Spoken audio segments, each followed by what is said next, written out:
lang tid bruger du cirka internet om dagen? Jeg bruger fra en halv time op til 3-4 timer.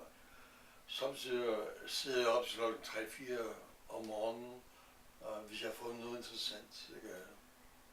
Hvordan bruger du internet til at holde kontakt med dine venner, familie osv.? Jeg bruger mest e-mail, og jeg bruger Skype, og jeg bruger Facebook. Facebook bruger jeg masser af også, ikke? Og særligt Skype, fordi det er udmærket, det er tydeligt og klart, og det er gratis, og man kan tale med sine venner i hele verden. Ja, det er rigtigt. Hvad bruger du internet mest til? Jeg bruger det mest til nyheder, til musik, og til at finde ting om mennesker eller dyr, eller også film og alt muligt, man kan finde på internet. Man kan finde alt, hvad man har lyst til at vide noget om, og det gør jeg tit. Det er rigtigt. Kan du anbefale til andre ældre mennesker, at de skal gå i gang med at bruge internet? Ja, det synes jeg.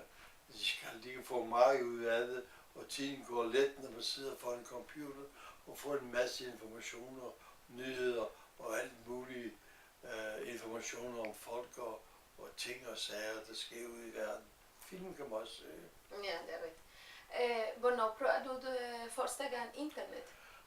Det har jeg brugt i mange år. Måske det, jeg er med lige fra begyndelsen af.